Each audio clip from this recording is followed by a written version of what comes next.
They say humiliation has a sound. It isn't a scream, and it isn't a slap. It's the delicate clink of crystal glasses in a mansion where I'm no longer welcome. Marcus thought he was delivering the final blow, right there in front of all his investors. He thought I was about to sign my own downfall. What he didn't know is that I was holding the pen that would bring his empire down in less than 24 hours. That night, the mansion was flawless, as if even the walls had been trained to pretend. Warm light in the hallways, 2 white flowers on the table, music so low it seemed to apologize for existing. Marcus loved a setting like that. He said certain decisions needed ritual. I called it a stage. When I came down the stairs, I already knew he had guests. I could feel it in the air. Staff moving with that organized anxiety, everyone breathing through the corners of their mouths to avoid making noise. In the dining room, there were 5 people. 2 men in suits that cost more than my entire first degree. A woman in pearls with eyes that measured everything in silence. And, of course, her, Sloane Pierce. She sat to Marcus's right as if she had always belonged there. Ivory dress, tasteful neckline, the perfect posture of someone who learned to turn innocence into a weapon. Marcus saw me and offered his host smile. The same smile he wore in interviews, magazine photos, charity galas. The smile of a man who wanted admiration even while he was destroying someone. "Evelyn," he said, like he was naming an efficient employee. "Right on time." I drew a breath, and for a second, my body begged me to turn back upstairs, to close the bedroom door and pretend nothing was real. But I took another step down, because I wasn't there to be saved. I was there to finalize. "Good evening," I said. My voice came out steady, calm, the kind of calm that irritated Marcus, because he always preferred a woman in pieces. Sloane raised her glass before I even sat. "Evelyn," she said with rehearsed sweetness, "I'm so glad you're adjusting, as if I were furniture being replaced." The table was too long for a human conversation. Marcus liked it that way. Distance, hierarchy, room for his performance. I sat where I always sat, but that night, my place felt like a memory out of alignment. Marcus poured wine for the guests himself, as if to show care. He had never poured wine for me in 15 years, not when we were alone. The woman in pearls asked about his work. Marcus answered smoothly, citing numbers and projects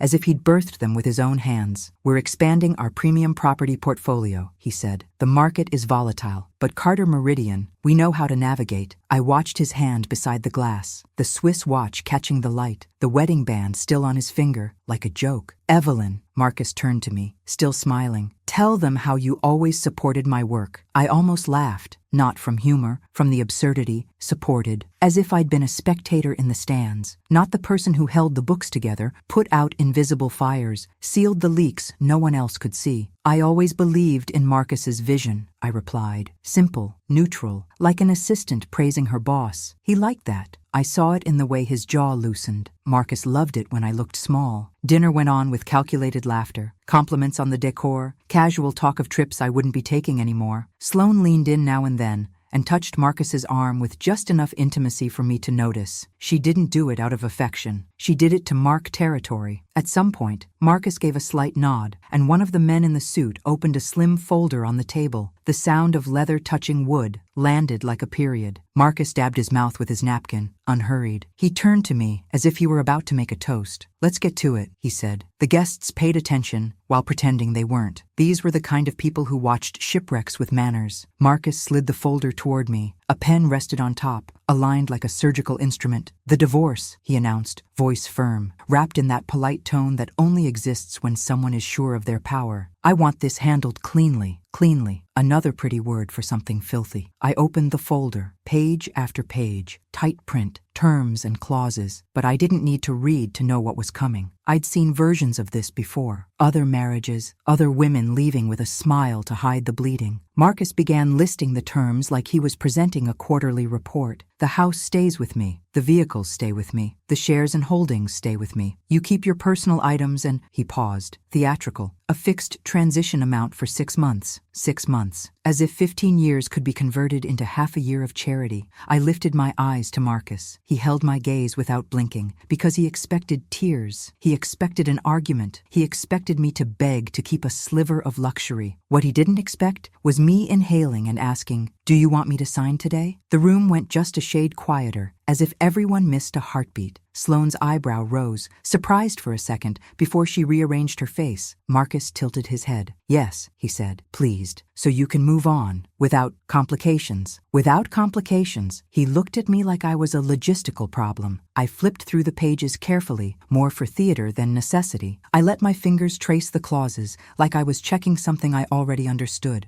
I knew exactly where the poison was. In that folder, the assets weren't just assets. They were anchors. The mansion, the properties, the cars, the glossy titles Marcus believed were trophies. All of it was tied to a chain of guarantees, cross-collateral agreements, and promises made to banks that had no patience for vanity. Promises Marcus signed with a smile, convinced the future would always obey him. I knew because I'd seen it. 3 years earlier, he'd left me to organize a financial file late at night, thinking I was only good for tidying up. I saw numbers that didn't balance. I saw deadlines closing in. I saw emails with gentle phrasing that meant panic, and I said nothing. Now, I closed the folder as if it were just paper. I let a small expression of resignation settle on my face. Fine, I said. Sloane let out a short, satisfied little laugh, almost a sigh of victory. The woman in pearls looked at me with something that could have been pity, but I refused to accept it. Marcus relaxed. He believed he'd crushed me. He offered the pen, tip angled toward me, like he was handing me a gift. Sign, he said, and then, lower, as if it were intimacy. It'll be better for you. I took the pen. The metal felt cold and heavy in my hand. For a moment, I felt the human impulse to shake, but I didn't, because I wasn't giving up my life. I was handing him the bill he'd spent years avoiding. I lowered my head over the first page. My eyes found, on purpose, one specific line: the full transfer of all rights and responsibilities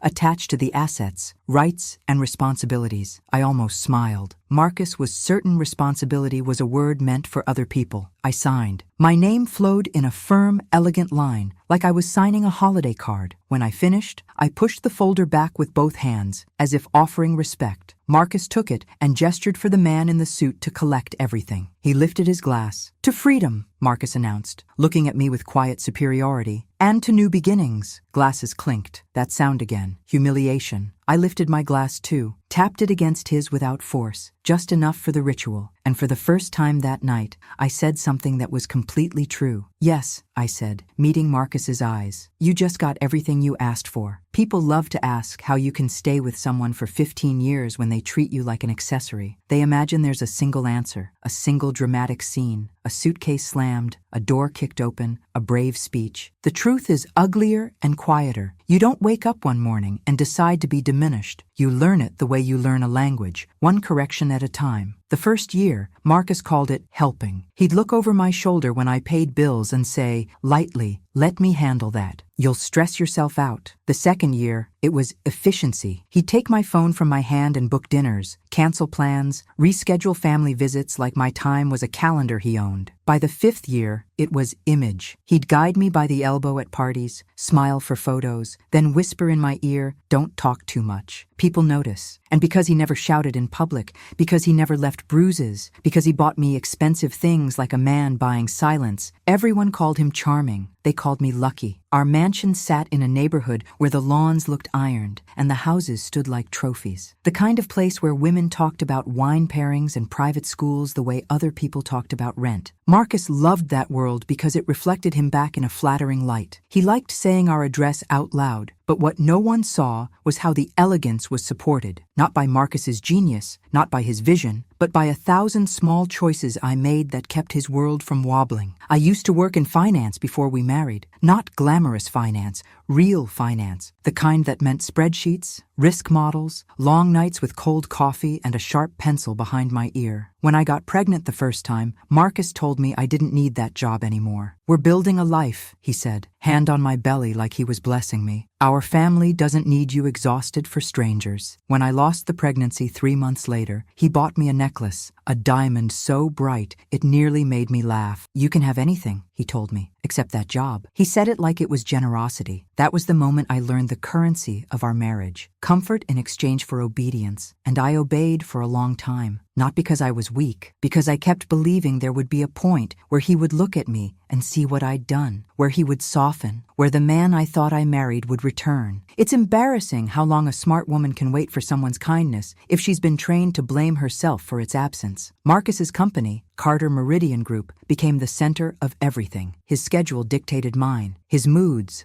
set the temperature of the house. He'd come home late, loosen his tie, and drop his suit jacket on the couch like he was dropping the weight of the world. Then he'd look at me as if I owed him gratitude for existing. "You have no idea what it takes," he'd say, rubbing his temples. "People like us don't get to be normal. People like us," as if we were royalty, as if my role was to sit quietly and admire the crown. When the company started appearing in magazines, Marcus framed every article. He hung them in his home office like a gallery of himself. Sometimes I'd walk past and see my reflection in the glass. A woman in a soft sweater, barefoot, holding laundry, ghosting through the edges of his glory. I learned how to disappear in a home built to impress. But disappearing didn't mean I stopped watching, because when you live with someone like Marcus, watching becomes survival. You learn to read the subtle things. The way he'd tighten his smile when a certain name was mentioned. The way he'd scrub his hands too long at the sink after a phone call. The way he'd come home with that brittle energy, like a man holding a plate that could shatter if touched. I noticed it first in year 12. We were at a charity auction, the kind where people bid $10,000 on a weekend getaway and act like they're saving the world. Marcus was surrounded by men who laughed too loudly. He was in his element. I stood beside him in a black dress he'd chosen for me, smile fixed, posture perfect. I was his polished background. A banker approached, a man with a smooth handshake and eyes like calculators. He greeted Marcus warmly, but I saw something flicker behind his politeness. "Marcus," he said, "good to see you. We should talk soon." Marcus's smile didn't move, but his fingers tightened on my waist. Not affection, control. "Absolutely," Marcus replied. "We're in a great position." The banker's gaze slid to me for half a second, too quick to call it obvious, too sharp to call it nothing. Then he moved on. Marcus kept smiling until the banker was gone. Then he leaned in, lips near my ear. "Don't wander," he murmured. "This crowd is sensitive." Sensitive. That word stuck to my ribs. Later that night, when Marcus was in the shower, his phone buzzed on the nightstand. I wasn't the kind of wife who grabbed a phone. Not then. But the screen lit up, and the subject line was visible without effort. Covenant review. Immediate attention required. I stared at it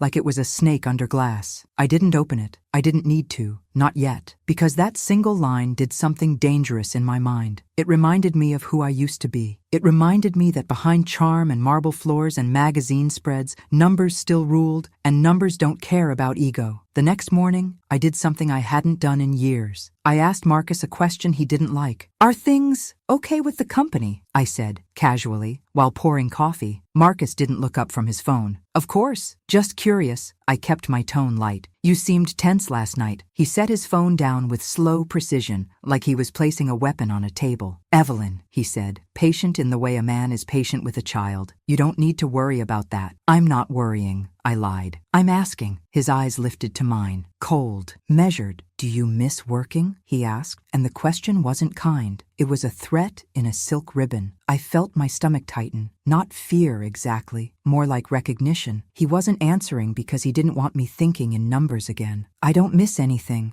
I said, obediently, because it was safer. He smiled, satisfied. He took a sip of coffee like a man who'd successfully trained his environment. And I understood something I should have understood earlier. Marcus didn't just want a wife. He wanted a controlled system, a home that made him look good, a woman who didn't ask questions, a life where he could play king without anyone checking the ledger. That day, I started checking anyway. Not loudly, not dramatically, quietly. I went back through our files the way I used to go through quarterly reports. I asked for documents under the excuse of insurance updates and estate planning. I watched what came in the mail. I listened to what he said when he thought I wasn't paying attention. And the more I watched, the more I noticed the same pattern repeating, like a heartbeat. You only hear when you press your ear to someone's chest. A late-night call, then a new line of credit, a big win, then a new loan, a celebration, then a quiet tension that lingered for days. Marcus was expanding, but it wasn't the steady growth of a healthy company. It was a sprint on borrowed lungs, On an afternoon when the house was empty and the air felt too still, I found the first real crack. It wasn't in a dramatic safe or a hidden drawer. It was in a folder labeled, in Marcus's own neat handwriting, Meridian, Bridge Facilities. Bridge facilities. A bridge is something you use to get from one side to the other. But if you live on the bridge too long, eventually you fall. I opened it, and even before I finished the first page, I felt my skin go cold, because the numbers didn't just suggest trouble, they screamed it. The first thing Marcus did when he sensed I was paying attention again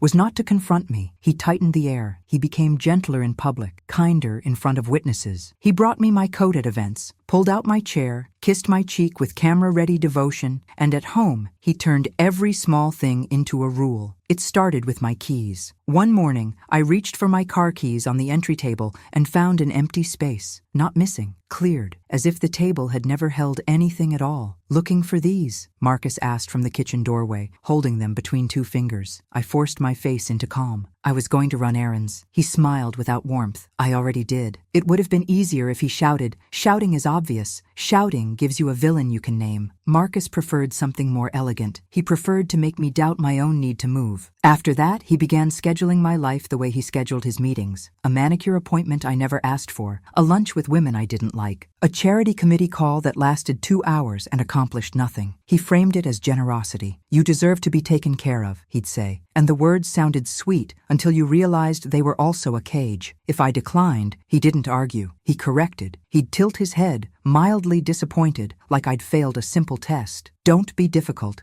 Evelyn." Difficult. That was his favorite label. Not wrong, not bad, just difficult, like a stubborn stain. He started leaving me out of conversations on purpose. At dinners, he'd speak over me. At events, he'd turn his body slightly away, a subtle angle that told everyone where the center was. Once, at the club, a woman asked me about our last trip to Italy. Before I could answer, Marcus laughed. "Oh, Evelyn doesn't remember details," he said. "She's more feelings than facts." The table chuckled politely. I smiled too, because that's what you do when your dignity is being peeled in public. But inside, something hard clicked into place. Facts were the only reason Marcus was still standing, and he was terrified I would start using them again. Sloane appeared more often after that. Not by accident. She began showing up at casual gatherings Marcus insisted I attend. A brunch, a gallery opening, a donor dinner. Always in white or soft neutrals. Always polished. Always with that brand of friendliness that feels like a threat delivered in a gift box. She never called herself his girlfriend. She didn't have to. She sat close. She knew his schedule. She used the same pet phrases he used, and the people around us adjusted to her presence like water taking the shape of a new container. One evening, I walked into Marcus's office to ask about a delivery. Sloane was there, not sitting in the guest chair, in my chair. My chair had a slightly worn armrest where I'd rested my hand for years. She looked up from Marcus's desk like she owned the room. "Oh," she said, smiling. "Sorry. Marcus asked me to review a few things." Review, that word again. Marcus stood behind her, one hand on the back of the chair, casual and possessive. "Evelyn," he said, "we're busy." I nodded once. I just needed to know where the package goes. He didn't answer the question. He walked me out with a hand on my elbow, not guiding, steering. In the hallway, his voice dropped. "You don't go into my office when I have company." I wasn't aware she was company,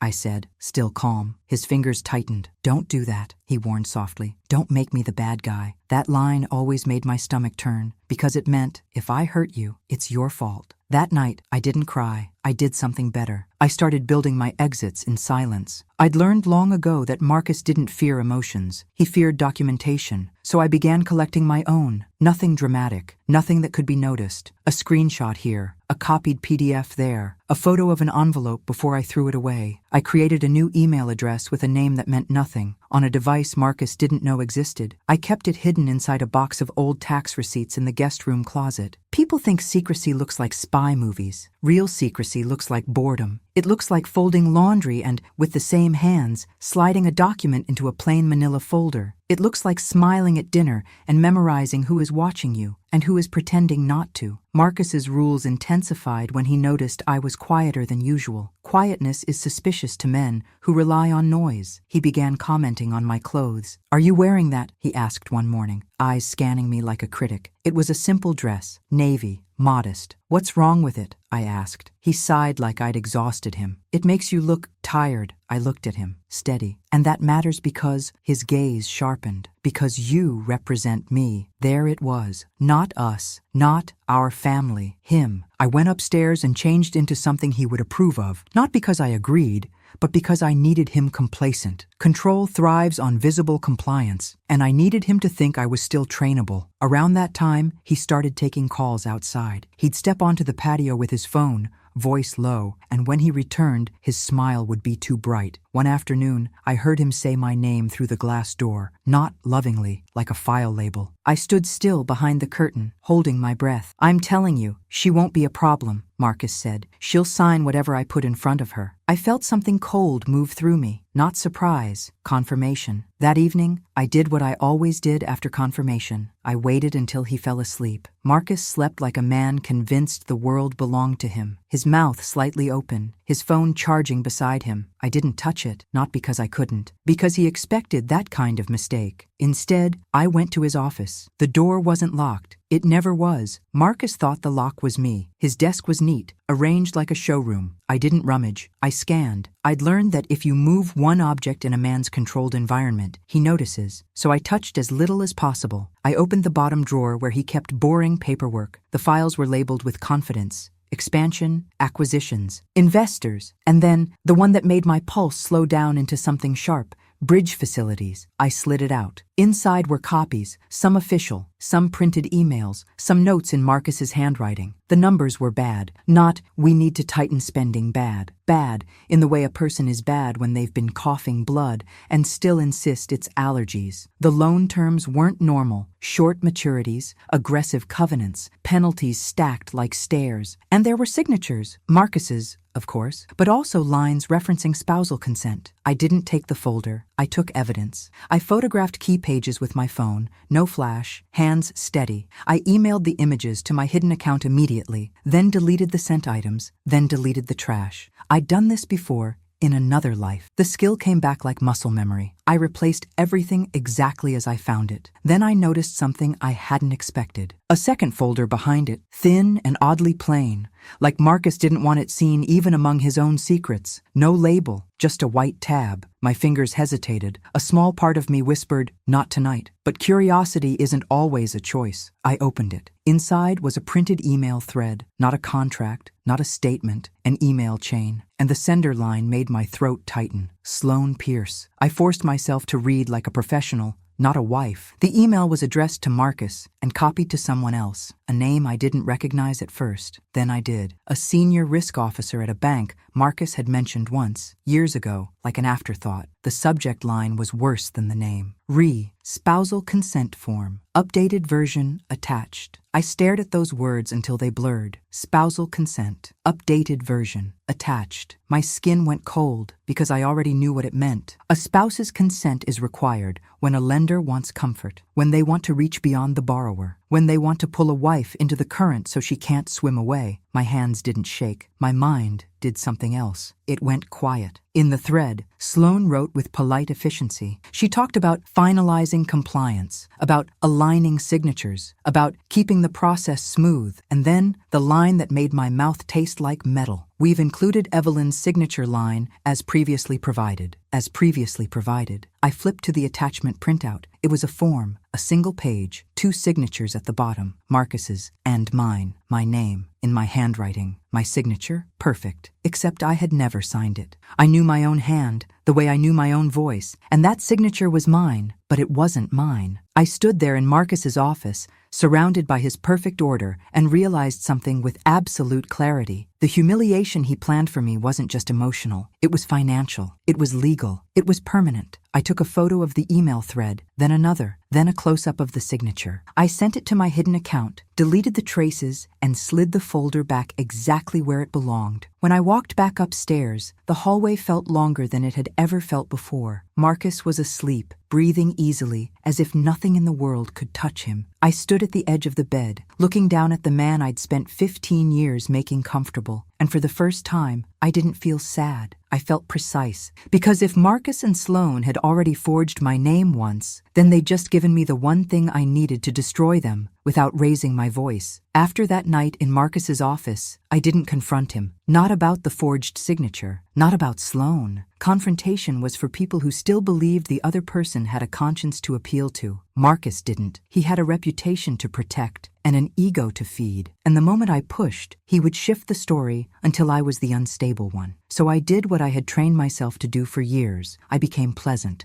I smiled at breakfast. I asked harmless questions. I let him talk about himself until he felt like the room belonged to him again. Control is a strange drug. The more you let someone taste it, the less they notice the cup has poison at the bottom. Marcus started coming home later. He blamed investors. He blamed compliance. He blamed the market. But he didn't blame himself, and that was the only consistent thing about him. Sometimes he walked in with a faint scent of a different perfume, too clean and too floral to be mine. When I noticed, I didn't react. I kept my face smooth. I asked if he wanted dinner warmed up. He'd kiss my forehead like a blessing and say, "You're a good woman, Evelyn. A good woman." What he meant was convenient. Sloane's presence stopped being subtle. She started appearing in our social world the way mold appears in a house with hidden water damage, quietly at first, then everywhere. At the club, she was meeting a client. At the charity board, she was consulting on messaging. At the gallery opening, she was a friend of a friend, always near Marcus, always close enough to touch him without touching him. It was never the obvious kind of affair. It was worse. It was an affair that demanded the world participate in pretending it wasn't happening. One Saturday, Marcus insisted we attend a fundraiser at the Lakeshore Club. He didn't ask. He informed, "You'll wear the emerald dress," he said, still scrolling on his phone. "It photographs well." I didn't argue. I wore the dress. I pinned my hair the way he liked. I put on earrings he had chosen years ago, like he'd been selecting an identity for me. When we arrived, the room smelled of champagne and expensive candles. The same crowd, the same laughter, the same polished cruelty disguised as taste. Marcus walked ahead of me by half a step, as always, not enough to look rude, but enough to remind me I followed. Then I saw her. Sloane stood near the bar in a white wrap dress, holding a glass with both hands, like she was warming them. She looked at Marcus first, not me. Her eyes softened, just for a beat. And in that beat, I saw it. Not flirtation, comfort. The kind two people have when they've already rehearsed each other's bodies, voices, and secrets. Marcus greeted a few men, shook hands, laughed too loudly. Sloane waited, like she knew she could. When Marcus finally reached her, he didn't introduce us. He didn't need to. Sloane smiled at me as if I were a distant relative at a funeral. "Evelyn," she said, "you look composed." Composed, her favorite compliment, because it sounded polite and tasted like insult. "Thank you," I replied. "So do you." Marcus touched Sloane's elbow as he spoke, brief enough to be deniable, familiar enough to be undeniable. "We're in the middle of something," he told her. His tone was soft, personal. Then, to me, he said louder, "I'm going to speak to the Harpers. Stay here." Not, "Come with me." Stay, like a purse left on a chair. I watched them separate. Marcus didn't look back. Sloane did. Her gaze flicked over me, calm and assessing, like she was checking whether an animal had been fully tranquilized. My stomach didn't twist. My mind sharpened. I moved toward the edge of the room, where I could see and not be seen. A column of white marble near a tall plant, a perfect hiding place for a woman everyone assumes is harmless. Marcus stopped by a group of donors. He smiled. He performed. Then he drifted away, as if pulled by gravity, toward a hallway that led to the private lounge. Sloane followed 3 seconds later, not rushed, not obvious, just certain. I waited 5 more seconds, then followed at a polite distance. The hallway was quieter, carpet thick enough to swallow footsteps. I walked slowly, the way you walk when you don't want to look like you're chasing your husband. I reached the entrance to the private lounge. The door was slightly ajar. Inside, the lighting was dimmer, warmer. There were 2 leather chairs, a small table, a painting that tried too hard, and there they were. Marcus and Sloane stood close enough that their bodies had already decided what the room was for. Sloane said something I couldn't hear, smiling. Marcus laughed under his breath, then his hand moved. It slid behind her waist, fingers resting there like they belonged. She leaned in, not to kiss, not yet. She leaned in to whisper. Marcus turned his head, his mouth near her temple, and he kissed her. Not a quick peck, a lingering, familiar kiss, the kind that says, "You're mine, and I'm not afraid." My chest stayed steady. I didn't gasp. I didn't cry. I simply watched and stored the image like a file. When they pulled apart, Sloane smoothed his tie with the intimacy of a wife. Then Marcus said something that turned my blood colder than the kiss. He glanced down at her and murmured, "Once she signs, it's done." Sloane's smile widened. "Good," she replied. "I'm tired of waiting, as if I were a door between them and the life they were already decorating." Marcus's phone buzzed. He glanced at it, frowned for half a second, then hid the reaction. Sloane noticed. "What is it?" she asked. "Nothing," Marcus said too quickly. "Just noise." That word again, spoken by a man trying to convince himself the numbers weren't screaming. Sloane leaned closer, her voice turning practical. "Remember what we discussed," she said. "No delays. The banks want clarity." Banks, plural. My mind held on to that word like a hook. Marcus nodded once, jaw tight. Sloane touched his cheek gently, like she was calming an animal. "You're fine," she told him. "You just need to stop letting her exist in the middle of our life. Our life, not his, not yours, ours." Marcus exhaled through his nose, irritated. "She's obedient," he said. "She won't fight." He said it with the confidence of a man who'd never seen obedience become strategy. Sloane's lips curved. "She'll sign," she agreed, "and then she'll disappear." Disappear. That was their plan. Not divorce, erasure. I stepped back before the door betrayed me. I returned to the ballroom with the same pace I'd left. When Marcus came out a few minutes later, he looked refreshed, like he'd been fed. He rejoined the crowd with his perfect smile and found me exactly where he'd left me. "Everything okay?" he asked, like a concerned husband. I looked at him and let my eyes soften. "Of course," I said. "Why wouldn't it be?" He studied me for a heartbeat, searching for cracks. He found none, because I was done giving him any. That night, at home, he showered and went straight to bed. He fell asleep quickly, satisfied, the way men sleep when they believe they've won. I waited until his breathing deepened. Then I got up and went to the guest room closet. I pulled out the box of old tax receipts. I opened it and took out my hidden phone. I created a new folder in my secret email account. I labeled it with a name so boring it could put a person to sleep. Household. MISC. Inside it, I created subfolders: banking, contracts, timeline, Sloane. Seeing her name typed out like that did something to me. It made her real in a way she didn't deserve. But reality was useful. I began building my timeline. Dates. Marcus came home late. Events where Sloane appeared. The banker's look. The covenant subject line. The forged signature. I didn't add feelings. Feelings fade. Facts don't. On Monday, I did the first thing that truly shifted my advantage. I called the club, not as a jealous wife, as a donor, as the woman whose name was still attached to Marcus's public image. I asked, politely, about the private lounge schedule. The woman on the phone sounded helpful. "Was there an incident, Mrs. Carter?" she asked. "No," I said. "Just confirming the reservation logs for a personal matter." There was a pause, then keys tapping. "We keep records," she said. "Yes, there was a reservation under Mr. Carter's name that evening." My pulse didn't jump. It slowed. "Who was listed as the second guest?" I asked, tone still soft. Another pause. Then the woman said, "Miss Pierce." I thanked her and ended the call. I didn't celebrate. I saved the information. I wrote down the time, the reservation ID, the employee name. Then I did something even more important. I called Naomi Reyes, not from my regular phone, from a number Marcus didn't know existed. Naomi answered on the second ring. "Evelyn?" she said, surprised. "It's me," I replied. "I need you to tell me something." Naomi went quiet in the way intelligent people go quiet when they sense the moment matters. "What do you need?" she asked. I looked out the window at the manicured yard, at the fountain Marcus installed to look like old money. "My husband's company," I said. "Carter Meridian." Naomi exhaled slowly. "Evelyn," she warned. "I'm not asking for gossip," I said. "I'm asking for risk." There was a brief silence. Then Naomi's voice hardened into professionalism. "I can't give you anything official," she said, "but I can tell you what people in my world are whispering." My grip tightened on the phone. "What are they whispering?" I asked. Naomi hesitated, then said, "They're not whispering anymore." My skin went cold. "Evelyn," she continued, "Carter Meridian isn't just stretched.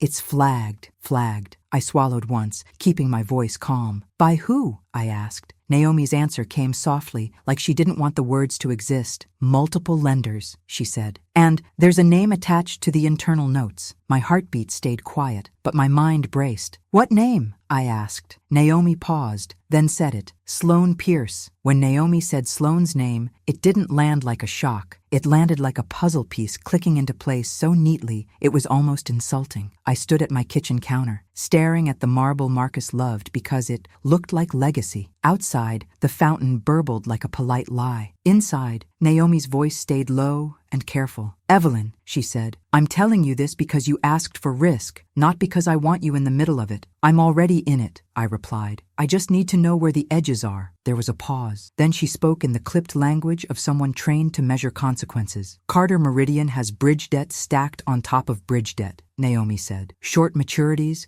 aggressive covenants, the kind lenders use when they don't trust you. I closed my eyes for a second, letting her words settle. Bridge debt. A bridge is supposed to be temporary. A bridge is not supposed to become your address, Naomi continued. And there are internal notes about relationship management. That's where Sloan's name shows up. Relationship management, I repeated. It means someone's been smoothing things over, Naomi said. Buying time, calming lenders, making promises. Promises. Marcus's favorite hobby. Are they calling it fraud? I asked. Naomi didn't answer right away. Not on paper, she said finally. Not yet. But when a file gets flagged, people start digging. And when people start digging, the story gets ugly fast. My fingers tightened around the phone. What do they think is wrong? I asked. Naomi exhaled, like she was stepping over an invisible line. They think the company's liquidity is manufactured, she said. They think money moves in circles to look like revenue. They think some collateral is pledged twice. Pledged twice. I opened my eyes, and the house looked suddenly different. Not elegant.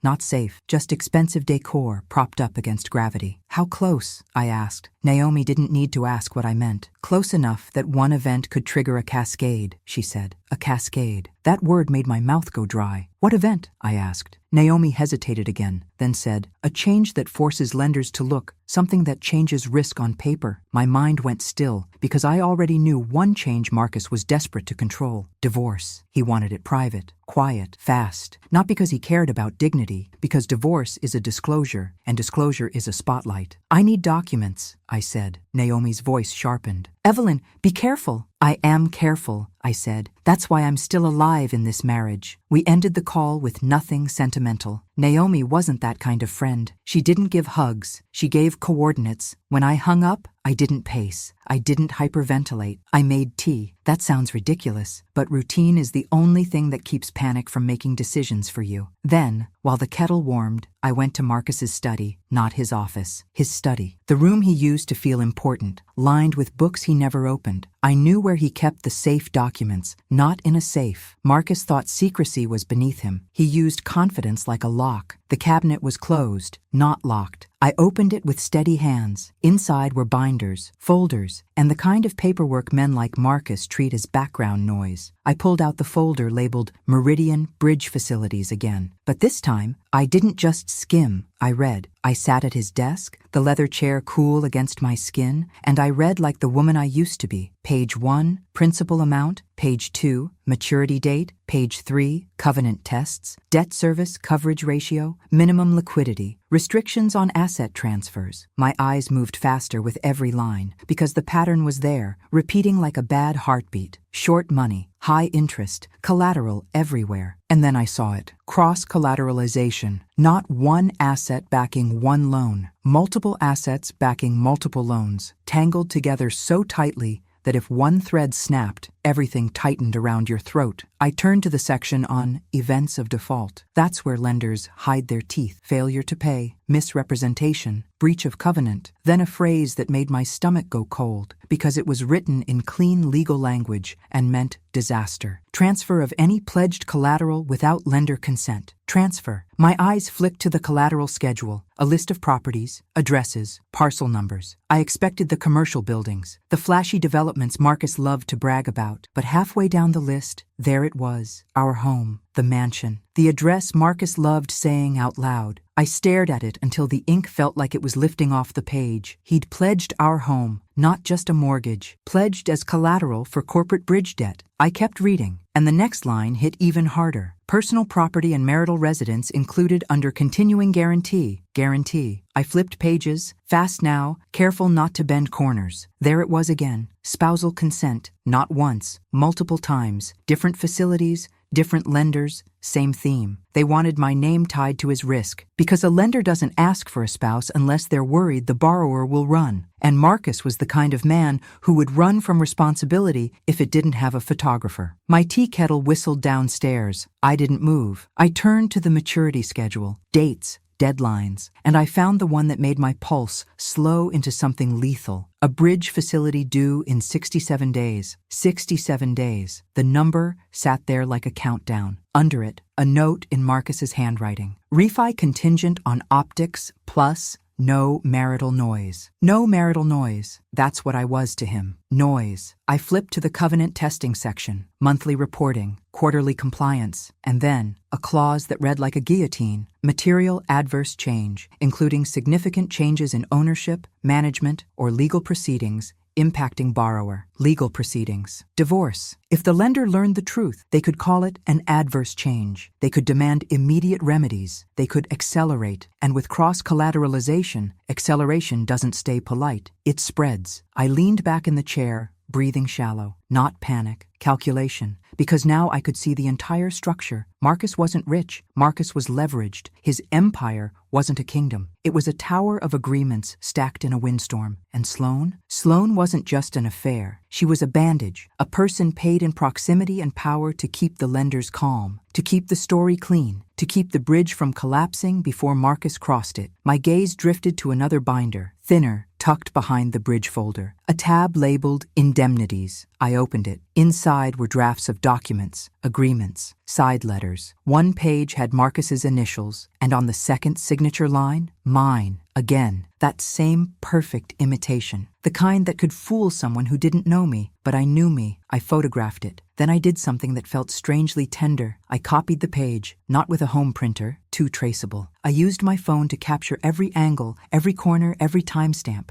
I sent it to my hidden account. Then I replaced everything exactly where it was. The tea downstairs had gone cold by the time I returned to the kitchen. I drank it anyway, because the point wasn't warmth. The point was that my hands didn't shake. Over the next week, I became a quiet machine. While Marcus strutted through events and smiled at donors, I built a map. I requested insurance paperwork updates. I asked for estate planning summaries. I played the role of the dutiful wife preparing for the future. Marcus loved that. He thought my interest meant I was focused on domestic details. He didn't realize I was collecting a blueprint of his collapse. I found property deeds with liens I didn't know existed. I found UCC filings that tied equipment and receivables to loans with predatory terms. I found letters from lenders with careful wording that translated to one sentence: "We don't trust you, but we'll pretend if you keep paying." And the more I gathered, the clearer the trigger became. It wasn't just that Marcus was drowning. It was that he needed one specific illusion to keep afloat. He needed me attached. My name on the guarantees, my signature on the consents, my presence as a stabilizer. Because as long as I was still Mrs. Carter, lenders assumed there was one more layer of accountability, one more pocket to reach into, one more person to blame. And then I saw the simplest, cruelest truth. If I left quietly, and the paperwork showed I was no longer tied, the lenders wouldn't just look at Marcus.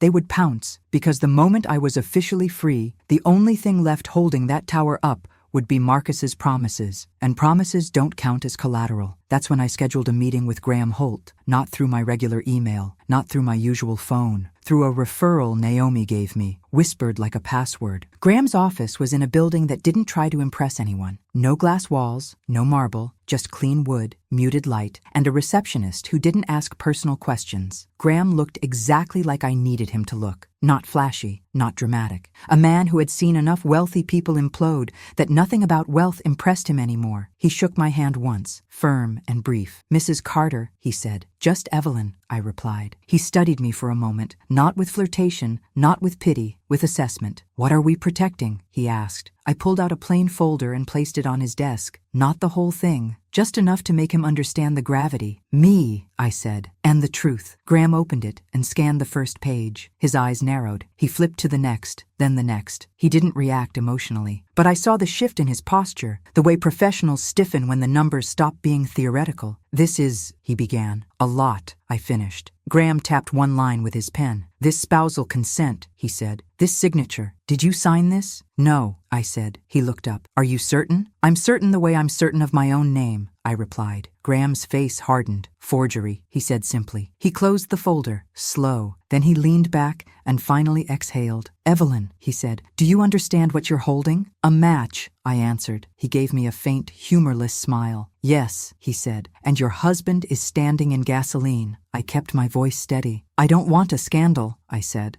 I don't want a screaming match in court. Graham nodded once. You want an exit that leaves you clean, he said, and leaves him holding the weight. Yes, Graham's eyes sharpened. Then you'll need timing, he said, and you'll need precision, because if he realizes you know this before the ink is dry, he'll move assets, rewrite stories, and make you look like the threat. I didn't blink. He already thinks I'm harmless, I said. Graham's gaze held mine. Good, he replied. We'll use that. He opened a legal pad and wrote one word at the top. INDMN, indemnification. Then he drew a line under it. If we do this properly, he said, you don't just walk away, you walk away insulated. Can he stop it? I asked. Graham's pen paused. He can try, he said. But if we structure the settlement so he accepts the assets and assumes the attached obligations, then his favorite trophy becomes his heaviest chain. My throat tightened, not from fear, from relief, because I finally heard someone say out loud what I'd been building in silence. Graham flipped to a clean page and wrote another heading. Triggers. Tell me, he said, what event makes the lenders look twice? I didn't have to think. The divorce, I said. The moment I'm no longer attached. Graham nodded. And what's the most fragile part of his structure? He asked. I pulled out one more document, the collateral schedule with our home listed in black ink. I slid it across the desk. Graham's eyes scanned it. Then he pointed to the clause beneath. Transfer of pledged collateral without consent, he murmured. His tone was calm, but the meaning was violent. I swallowed. If he takes the house, I said, and the deal transfers it to him the way he wants. Graham finished it for me. Then he triggers a default, he said. Or at minimum, he triggers scrutiny. I sat back. My voice stayed even. So, if he insists on winning everything, Graham looked up. He wins the liabilities too, he said. And then, as if my life was a chessboard, Graham asked the question that made the room feel smaller. When is his next maturity wall? He said. I opened my folder and found the page I'd memorized. I slid it toward him and tapped the date with my finger. 67 days, I said. Graham stared at it. Then he looked at me, and for the first time, there was a hint of respect in his eyes. That's your window, he said. I nodded once. Outside, traffic moved. Ordinary life, ordinary people. Inside that small office, I realized the truth that would shape everything next. Marcus wasn't offering me a humiliating divorce because he was strong. He was offering it because he was running out of time. And if I signed at the right moment, the same signature he demanded as proof of my defeat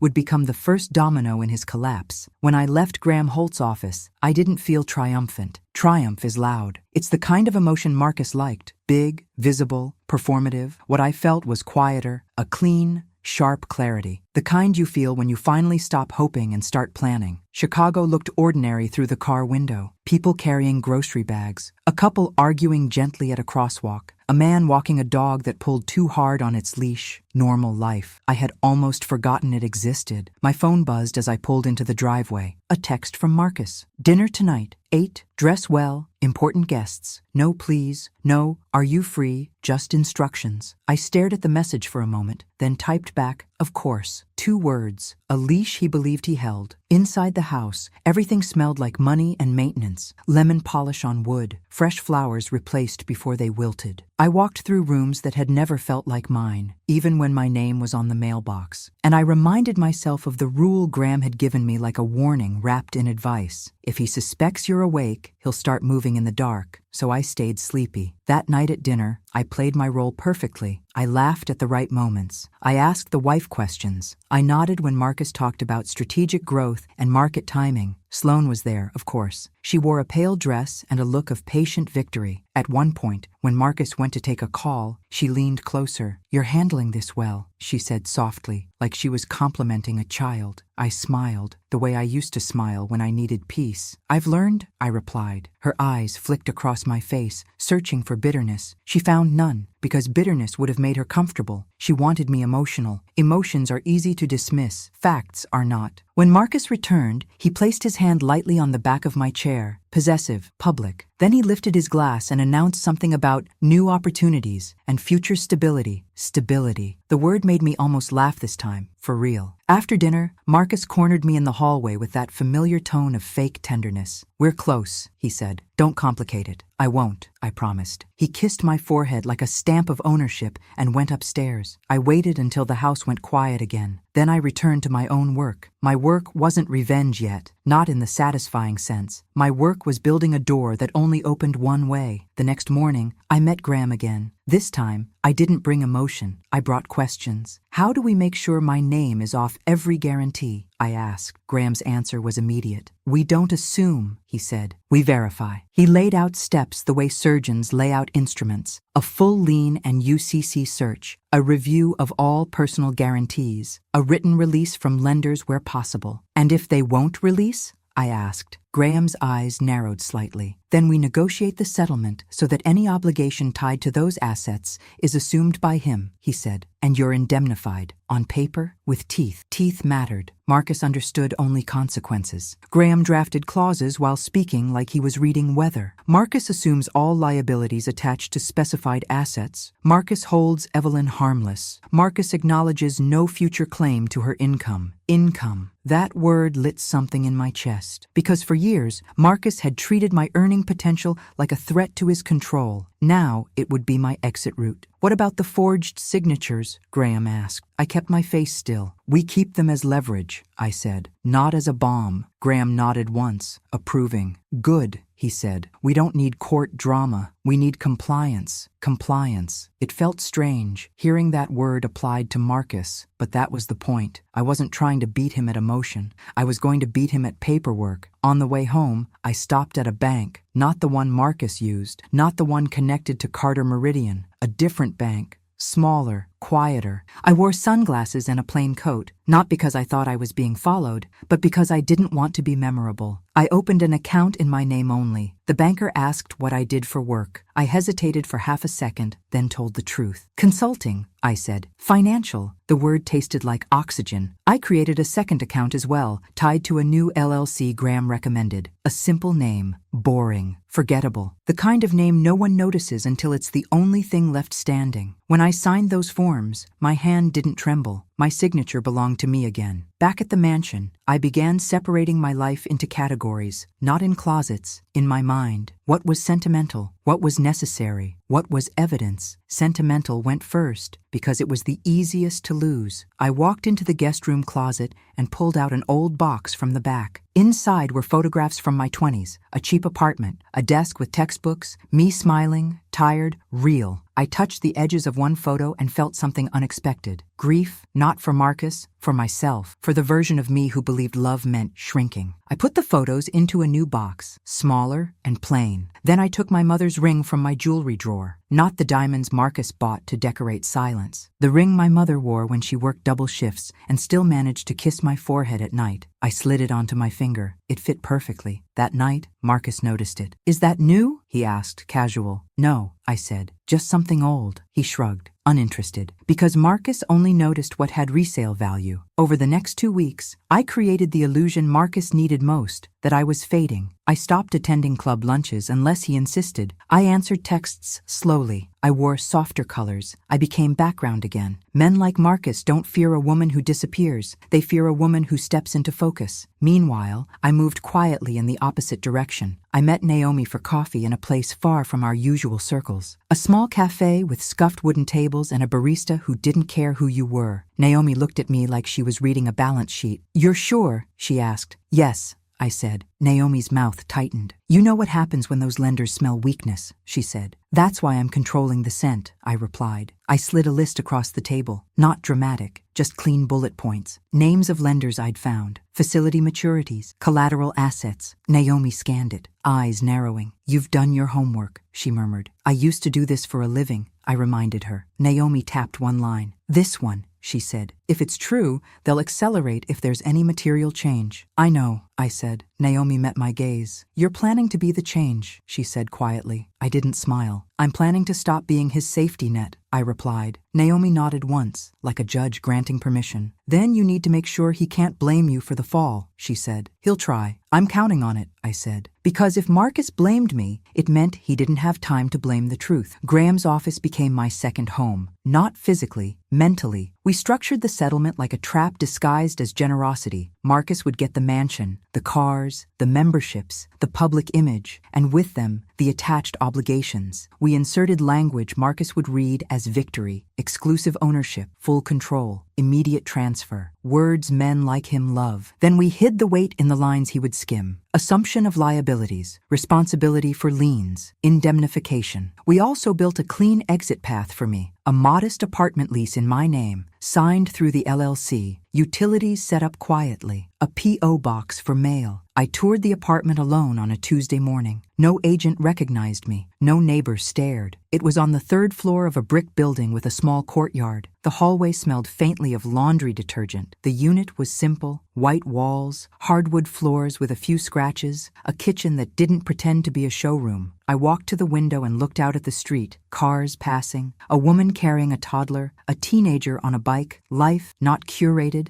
not staged. My throat tightened. For a moment, I imagined Marcus's voice behind me, complaining, mocking. This is where you belong, he'd say. Small, but then I imagined something else. Silence, peace. And for the first time in years, I wanted something purely for myself. I signed the lease that day. When I left, I didn't feel poor. I felt free. Back at the mansion, Marcus's control became impatient. He started asking when we'd finalize. He started making little jokes at my expense in front of people. He needed to keep the narrative that I was losing. One night, he said it outright as we stood in the kitchen. You're being reasonable, he told me. I appreciate that. I looked at him, calm. Of course, I said. I just want it done. He smiled, satisfied. Good, he said. Because I've already told everyone you won't make this ugly. Told everyone. That was his weakness. He couldn't resist broadcasting his victories before they were secure. In the days that followed, Sloane began calling the house. Not often, just enough to remind me she could. Once, I answered. Her voice was soft, almost intimate. Hi, Evelyn, she said. Hello,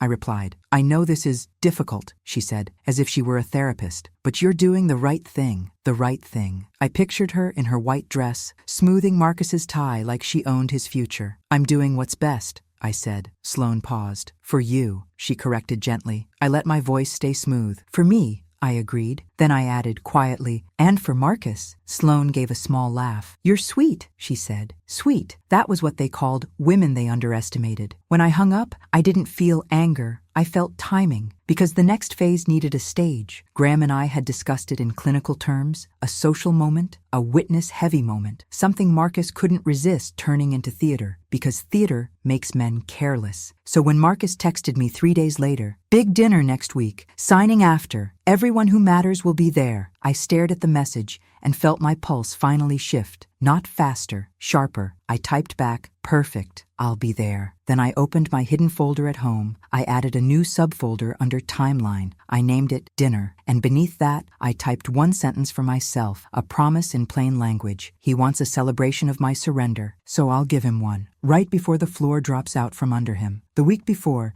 the dinner felt like living inside a clock. Not the dramatic kind with loud ticking, the kind you stop noticing until it's too late. Marcus moved through the house with a confidence that bordered on giddiness. He whistled once in the hallway, a sound so out of place I almost turned to see if a stranger had walked in. He was celebrating early. That made him careless. And carelessness is the only gift men like Marcus ever truly give you. Graham called it procedural protection. I called it building walls out of paper. We met twice that week, always in the same quiet office that didn't try to impress anyone. Graham didn't ask how I felt. He asked what I had. Any new documents? he said, pen already poised. I slid a folder across his desk. Inside were copies of the collateral schedules, the bridge maturities, and the forged consent forms. Graham's eyes moved quickly. He stopped at one page and tapped the signature line. They used the same template twice, he murmured. That's sloppy. It's confident, I corrected. He gave me a brief look of agreement. Same thing, he said. He started marking passages with small, sticky tabs. Not a lot, just the ones that mattered. Here's what we're going to do, he said, calm, as if he were describing a landscaping plan. He turned his legal pad toward me. A list, clean and numbered. 1. Remove you from exposure where possible. 2. Draft settlement language that transfers assets and assigns liabilities. 3. Build an indemnification clause with enforcement teeth. 4. Prepare a paper trail that proves you acted in good faith. 5. Time the signing to maximize lender scrutiny without you initiating contact. He paused and looked up. The goal, he said, is that when the lights come on, you're already out of the room. I nodded once. Can Marcus block it? I asked. He can try, Graham replied, but he can't block what he willingly signs. That word again, willingly. Graham pushed a draft settlement across the desk. It looked elegant, simple, victory-shaped. Marcus receives the mansion. Marcus receives vehicles. Marcus receives memberships. Marcus receives business interests. The kind of list that makes a man feel crowned. Then Graham slid a second page beneath it. Now read this section, he said. I did. Not like a wife, like an auditor. Assumption of liabilities. Marcus assumes all debts,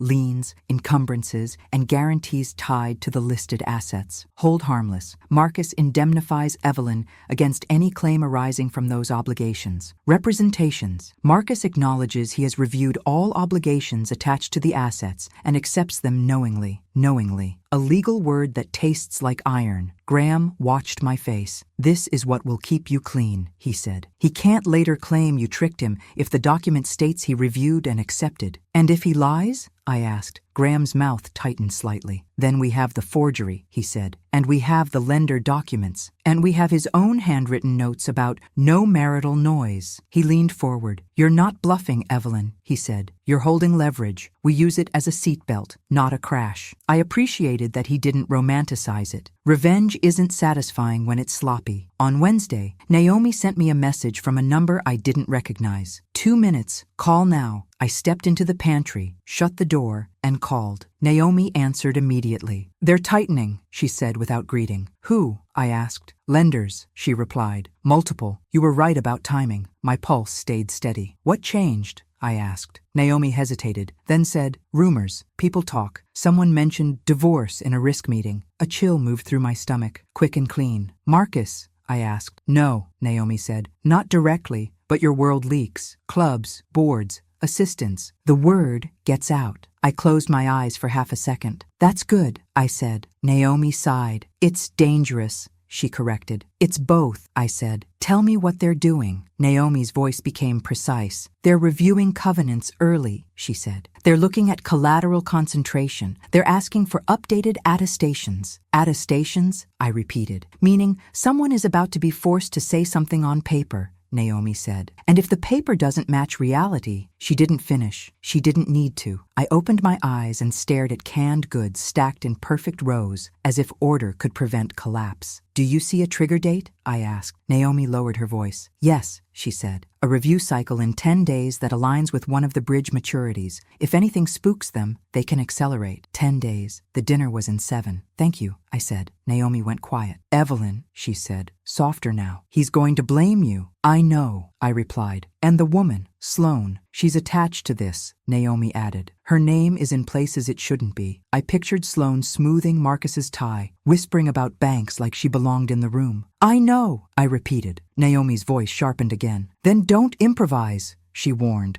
Stick to paper. I'm not improvising, I said. I'm executing. When I ended the call, I didn't stay in the pantry. I walked back into the kitchen and found Marcus there, scrolling his phone, sipping espresso like life was simple. He glanced up. Who were you talking to? He asked casually. I didn't miss the edge beneath the casual. No one important, I said lightly. Just scheduling. His eyes narrowed a fraction. Scheduling what? I shrugged. The perfect bored wife gesture. Hair, I said. The dinner. I want to look appropriate. Marcus relaxed instantly. Appropriate. That was a word he understood. He went back to his phone, satisfied, while I stood there and felt a strange kind of power, because the truth was, I was scheduling something, just not hair. That afternoon, I made my own list, not in a notebook Marcus could find, on my hidden phone, in a folder labeled Household Misc. It looked like errands. It was not. Opened independent accounts. Confirmed. LLC active. Confirmed. Lease signed. Confirmed. Mail reroute to P.O. Box. Pending. New phone line. Active. Personal documents removed. In safe location. Indemnification language. Final draft. Evidence backups. Triple stored. Emergency cash. Secured. Exit day bag. Prepared. Exit day bag. It sat in the back of my closet behind winter coats. Plain and forgettable. Inside were my birth certificate, passport, a small stack of cash, a burner phone, and one piece of jewelry Marcus had never bought, my mother's ring. I also included something else, a flash drive. Graham had insisted. If you ever need to prove your timeline, he'd said, you don't want to rely on a cloud account someone can subpoena or hack. Keep a physical copy. So I did. I labeled it with a stupid name. Recipes. If Marcus ever saw it, he'd laugh and toss it aside. That night, Marcus came into the bedroom while I was brushing my hair. He leaned against the doorframe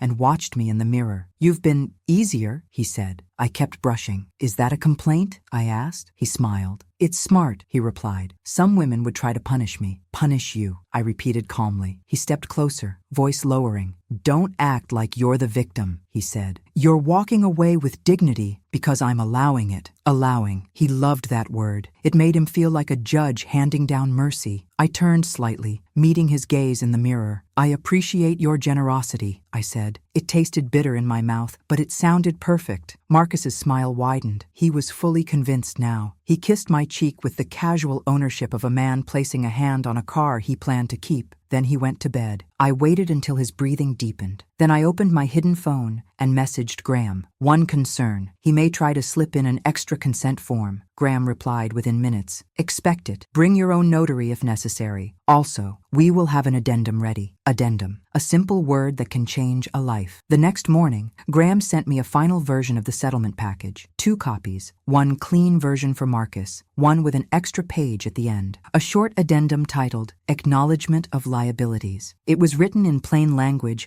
Marcus could not pretend not to understand. It listed, by name, the bridge facilities and the collateral. It included the mansion's address. It forced him to initial next to each item. Graham's message was short. He'll hate initialing. That's why it works. On Friday, I began doing something that felt almost ceremonial. I removed traces of myself from the mansion. Not decor. Not clothes. Traces. I cleared my name from utility accounts where possible. I updated beneficiaries on my personal insurance. I moved my medical records to a new provider. Small moves. Invisible moves. Every time I signed a form, I felt a quiet satisfaction. My signature was mine. Not Marcus's tool, not Sloane's forgery. Mine. Marcus noticed my calm and misread it. He became almost indulgent. He bought a bottle of champagne and left it chilling in the kitchen. After the signing, he said, like he was planning a holiday. He even joked once about the apartment he assumed I'd end up in. You'll be fine, he said, smirking. You're low maintenance. Low maintenance. He thought he was insulting me. He didn't realize he was describing my strategy perfectly. Low maintenance. High impact. The day before the dinner, Sloane came to the house, not announced, not invited.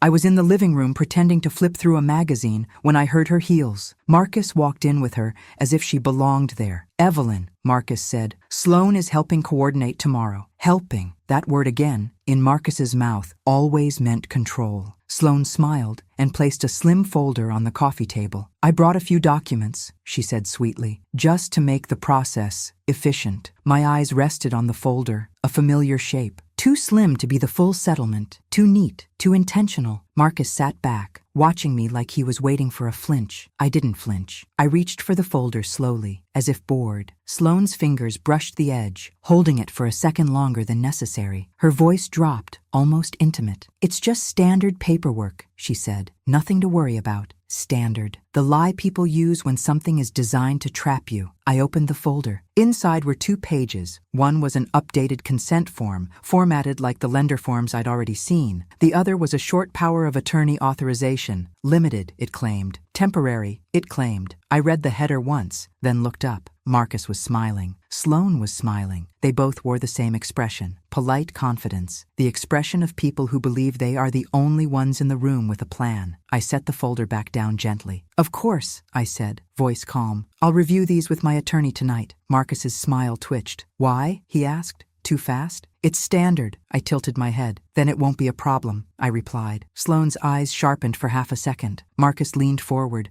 voice still smooth, but colder. We don't need to drag lawyers into every page, he said. I met his gaze. Marcus, I said softly, you always told me not to be difficult. I'm not being difficult. I let a small, pleasant smile form. I'm being careful. The silence that followed was delicate. Marcus couldn't argue without exposing himself. Sloane couldn't push without looking controlling. So they did what people like them always do when cornered. They smiled harder. Marcus stood, adjusting his cufflinks. Fine, he said. Do what you want. Just don't delay tomorrow. I won't, I promised. Sloane picked up her folder again, her nails immaculate. As she walked past me, she paused. Her voice dropped so low it was almost a whisper. Careful cuts, both ways, she murmured. I didn't look up. I didn't give her the satisfaction. But when they left, and the house went quiet again, I stood in the same spot for a long time, because now I knew they weren't just celebrating my surrender, they were still trying to bind my name to his collapse. And that meant the dinner wasn't only a stage for Marcus's victory, it was the moment they planned to steal my signature one last time. I walked upstairs, opened my closet, and pulled the exit day bag slightly forward. Then I took out the flash drive labeled Recipes. I held it in my palm, small, light, heavy with truth, and I thought, with a calm I didn't have years ago, tomorrow they'll bring their trap to the table. So I'll bring mine, and I'll let them choose which pen ruins them. The day of the dinner arrived with the kind of calm that makes you suspicious. The sky over Chicago was a pale winter gray. The clouds stretched thin like silk pulled too tight. The mansion smelled of fresh flowers and furniture polish, as if cleanliness could cancel what was coming. Marcus was in a good mood. That should have terrified me more than his anger ever did. He walked through the kitchen with his phone to his ear, laughing softly, speaking in that warm, effortless tone he reserved for people who could help him. Yes,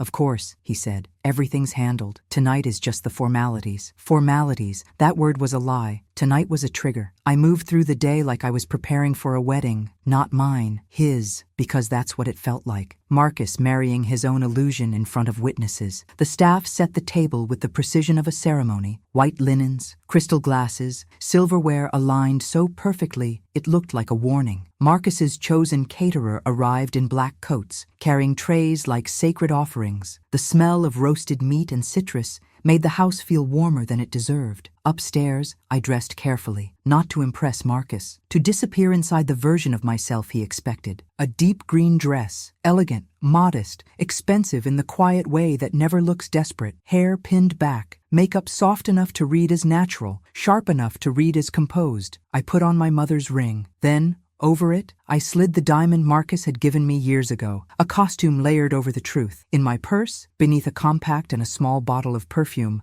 I carried the real tools, my hidden phone, a pen I trusted, a sealed envelope from Graham with the addendum copy, and a small note card with a single line written in neat print. Initial every liability line. Not romantic, not dramatic, just instruction. At 6:30, Marcus stood at the bottom of the stairs in his tuxedo, looking like a magazine cover come to life. He watched me descend, and for a moment he looked almost pleased. Not because he found me beautiful, because I still made him look successful. You look perfect, he said, and the compliment landed like a brand. Thank you, I replied. He offered his arm like a gentleman. I took it like a woman who understood the difference between support and restraint. The first guests arrived at 7. By 7:30, the house was full of polished laughter and expensive perfume. People who belonged to Marcus's world, donors, board members, a banker I recognized from the club, a local columnist who smiled too much and asked questions with her eyes, and Sloane. Of course. She arrived in white, always white. She kissed Marcus on the cheek in front of everyone, brief and tasteful, just enough to be plausible as close friends. Then she turned to me. Evelyn, she said softly, you're glowing. I smiled. It's the lighting, I said. Her eyes narrowed slightly, like she wasn't sure if I was joking. She didn't know. That was the point. Marcus clinked a spoon against his glass and called everyone to the dining room. The table looked like something staged for a film. Too perfect, too curated, too intentional. I took my seat with the calm of a woman attending her own funeral. Marcus stood at the head of the table and began speaking. He loved speeches. He loved the sound of his own authority. "Thank you all for being here," he said, voice warm. "Tonight marks a transition. A new chapter." He glanced toward me with a smile. "Evelyn and I have decided to separate," he announced, and the room responded exactly how he wanted. A collective sympathetic murmur. Not shocked, not scandalized. Polite, manageable, pity. Marcus continued, "We've handled everything amicably, with respect, with maturity." He let the words hang like proof of his greatness. Sloane's hand rested lightly on his forearm, a gesture so small it could be denied, so intimate it could not be misunderstood. Marcus lifted his glass. "To dignity," he said. The glasses clinked. That sound again. Humiliation's sound. But tonight, I listened to it differently. Tonight, it sounded like a countdown, reaching its final number. Dinner moved in courses. Salad, then soup, then fish, then steak. Between bites, Marcus controlled the room the way he controlled everything, by deciding what people were allowed to notice. He told stories about his hard work, he joked about the market, he spoke about growth and opportunity as if he were a prophet, and every few minutes he circled back to me in small, sharp ways. "Evelyn always preferred a quieter life," he said once, laughing lightly. "She's not cut out for the pressure of what I do." People chuckled politely. I smiled too, because I understood something Marcus never did. Pressure doesn't break everyone, it reveals structure. Sloane joined in with her own gentle cruelty. "It takes a special woman to step aside gracefully," she said, lifting her glass toward me. "Gracefully, step aside, as if I were making room for traffic." I met her gaze and raised my glass. "Thank you," I said. "I agree." Sloane blinked, just once, because she heard something she didn't expect in my tone. Not anger, not sadness, agreement. Marcus launched into his next performance. He began talking about the mansion. "Of course, the house will stay with me," he said, casual, like he was discussing a coat. "It's tied to the brand. People associate Carter Meridian with this address." The banker at the table smiled tightly. "Real estate optics matter," he said. Marcus nodded, pleased. "Exactly," he replied. "And Evelyn understands that." He looked at me. I nodded once, gentle. "I understand,"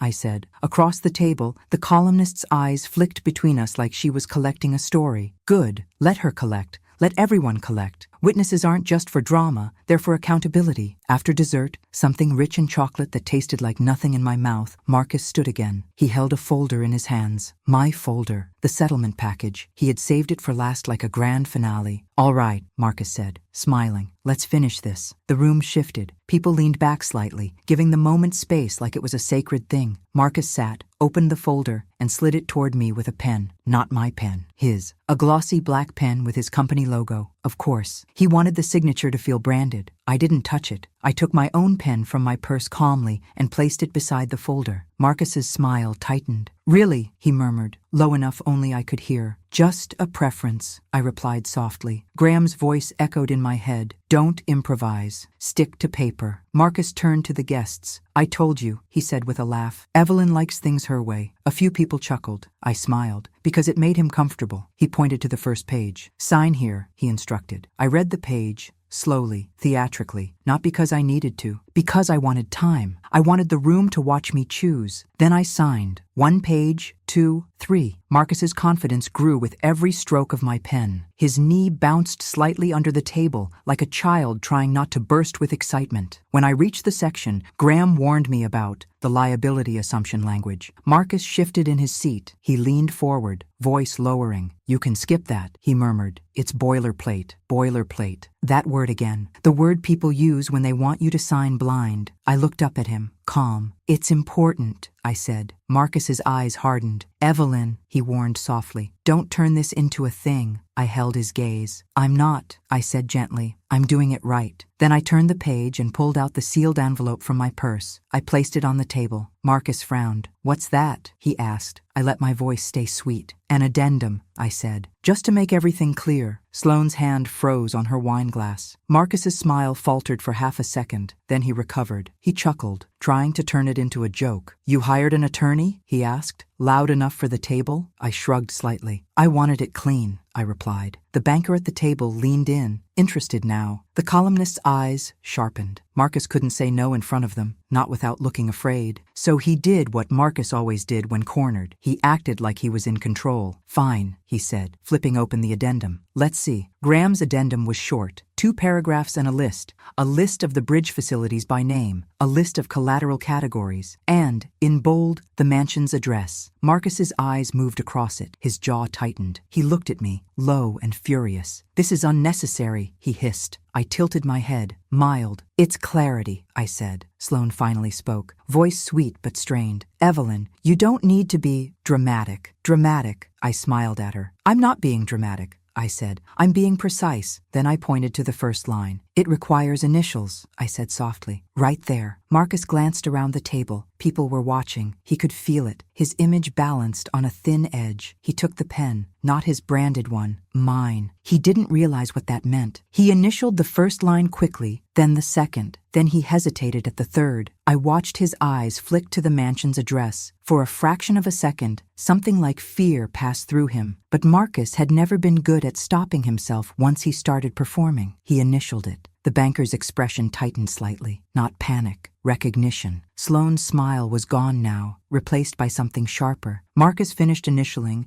and shoved the papers back like he was annoyed by their existence. There, he said, loud again. Happy? I looked at him. I let my face soften. Yes, I said. Very. The room exhaled collectively, tension releasing into chatter. Marcus lifted his glass again, triumphant. To new beginnings, he announced. Sloane lifted hers too, a beat late, and I lifted mine, meeting Marcus's eyes. I didn't smile widely. I didn't gloat. I simply said, quietly, so only he could hear it. You just signed for everything you demanded. Marcus's expression didn't change. Not yet, because he still believed everything meant marble floors and keys and status. He didn't understand that everything also meant liens, covenants, guarantees, and debt that was about to wake up hungry. And as the guests began to rise from the table, phones buzzing with late-night notifications and drivers waiting outside, Marcus's phone lit up in his hand. His eyes dropped to the screen. His smile froze, because the first message wasn't from a friend. It was from a lender, and it contained one word that makes powerful men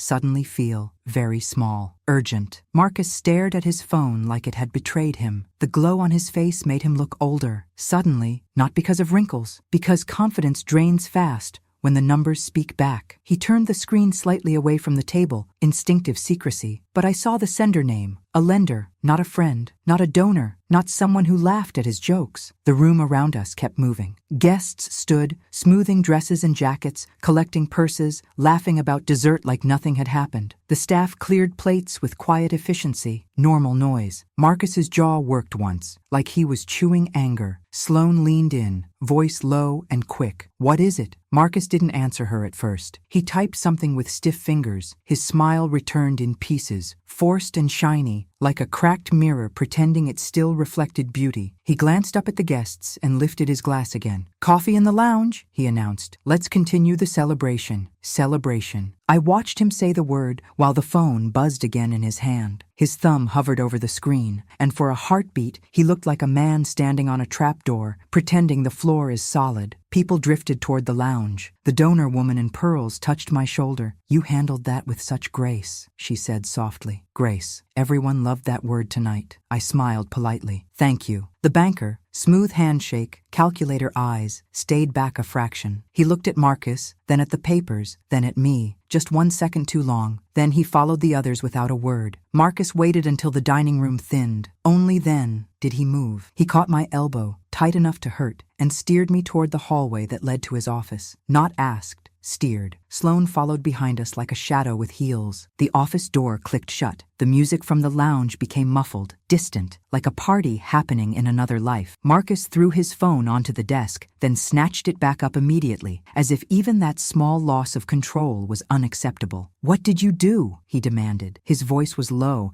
but the anger had a sharp edge, not rage, fear trying to disguise itself. I set my purse down neatly on the chair. I signed what you put in front of me, I said. Sloane's eyes flashed. "Don't play innocent," she snapped. "That addendum was clarity," I interrupted gently. Marcus's nostrils flared. "You had no right to bring that into my house," he hissed. "My house." He meant always his. I looked at him calmly. "It's not your house yet," I said. "It's just paperwork, Marcus. You love paperwork." Sloane stepped closer, her voice softer now, controlled. "Marcus," she said, "show me." He thrust the phone toward her. She read, and for the first time, Sloane's perfect mask slipped, just a crack. Her mouth tightened, her eyes narrowed. "What is this?" she asked, and the sweetness was gone. Marcus snatched the phone back. "Noise," he said again, too fast, but his hand shook slightly when he tried to silence the screen. I watched the new message preview pop up before he could hide it. A subject line. Not long,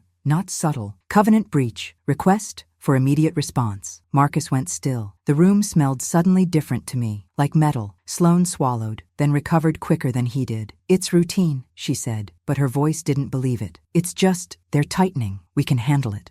She said it like this was their marriage now. Marcus stared at the phone again, then looked at me as if my face could explain the numbers. "You told me you'd sign," he said, voice rising. "You told me you wouldn't make this ugly." I tilted my head. "I did sign," I said, "and you made it ugly a long time ago." His eyes hardened. He leaned forward, lowering his voice. "You think you're clever," he said. "You think you can hurt me with paperwork." I didn't move. "I'm not hurting you," I replied calmly. "I'm not calling anyone. I'm not posting anything." Sloane's gaze snapped to me. "Then why is this happening?" she asked, sharper now. I looked at her, and for a moment I almost admired the audacity. She had built her power on being unseen, unchallenged, and useful. Now, usefulness had a price. "Because it was always happening," I said. "You just kept it quiet." Marcus's phone buzzed again. He flinched, just slightly, and then pretended he hadn't. He answered the call before it could ring twice. "Hello?" he said brightly. Too bright. I could hear the voice on the other end, muffled, but firm, not emotional, professional, the kind of tone that doesn't care who you are. Marcus's smile twitched while he listened. "Yes," he said. "Yes,